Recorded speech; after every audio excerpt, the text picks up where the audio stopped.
Hello, hello, hello. Good evening, good evening. What a wonderful evening. Today I'm going to take my time to talk about turbulences of life.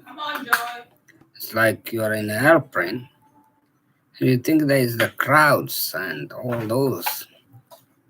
And then you see the plane going, being swinged from side to side. Those are turbulences of life. You think you are in the sea diving, and then there is the sea and the waves. Those are turbulences of life. You think about that. And in your life, there are many turbulences of life. They come, there are different waves. They come and knock you. But if you give up the process of your journey, you will never reach your destination. Why my topic is going to be why you never give up despite all those waves and turbulences of life. So I invite you in this journey of reflection as we reflect on different turbulences of human life and the power that we possess, that we cling to, that gives us the courage to finish our journey. So, brethren, let me start with the word brethren, Father, the Son, and the Holy Spirit. I invite you through the power of the Holy Spirit that you accompany me in this journey. I'm going to reflect on different turbulences or pick example. First, we look at the turbulence, what it means. Waves, commotions, thunderstorm, and hailstones, all those things, they come into our lives. In each stage of human life, there are many turbulences that we encounter. Maybe you are in a process of trying to get somewhere. Think of you driving, you have your vehicle, and guess what?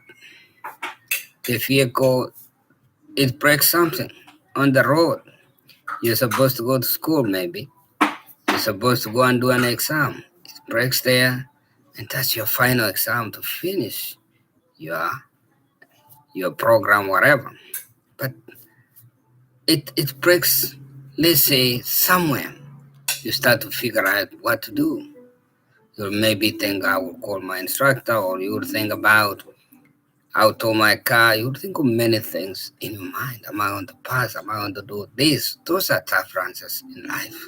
But your destination, you want to succeed. You want to finish your school. You want to get somewhere. But to reach there, you're going to face turbulences of life, challenges that will shock you. Some will shock you from one side to the other until you will see darkness. Now, what accompanies us in our daily life is our prayers.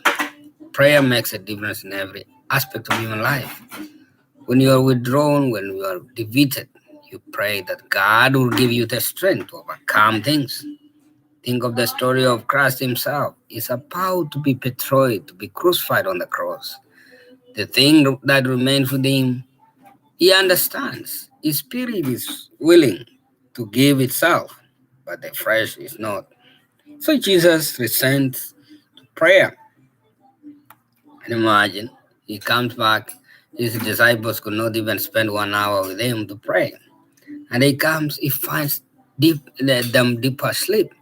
So think about turbulences that we encounter in human life, sickness, family journey, dysfunctional life, and all those kinds of things. We have these big dreams that we want to achieve something. In fact, sometimes you think you even have a program. At this age, I want to have this. At this age, I want to have this. But life doesn't work the way you think. It works the way God wants it to be done to you. So you think about that aspect of human life. It's it's simple.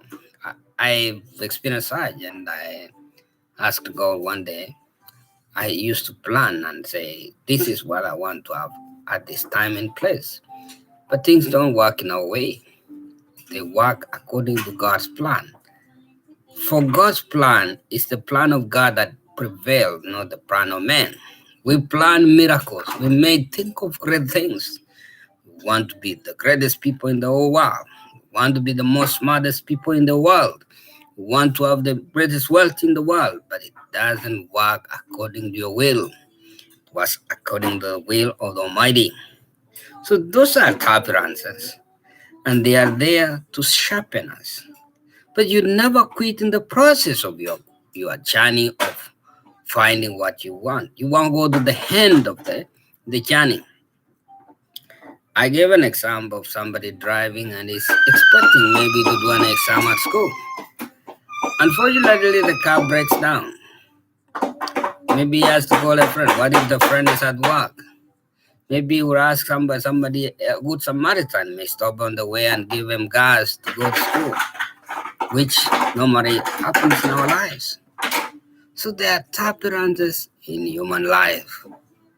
The greatest aspect, that the key one is you should never give up in the process of your journey.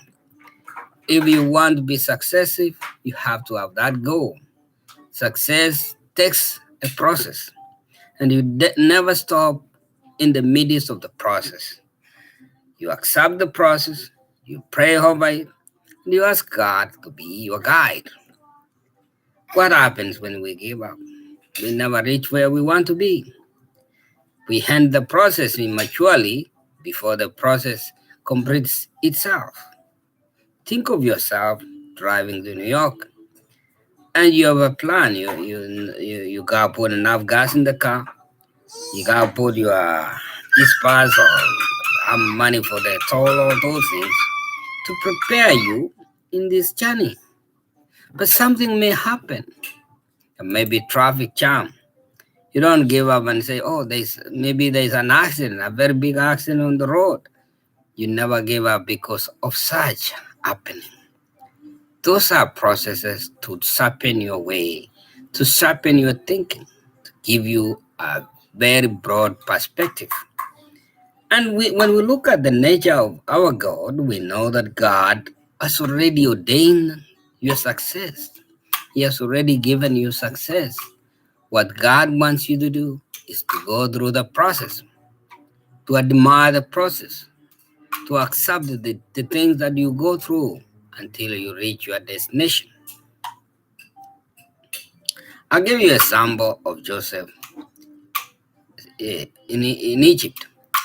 You can imagine he's a faithful person, a man of God, a man who reveres God. And he has been sold as a slave, and he goes to Egypt. Little does he know that something is going to happen to him and somebody is going to accuse him of something of such a magnitude. And he's accused by the Potiphar's wife and is imprisoned in jail without a good cause. He never committed the crime that he was accused of.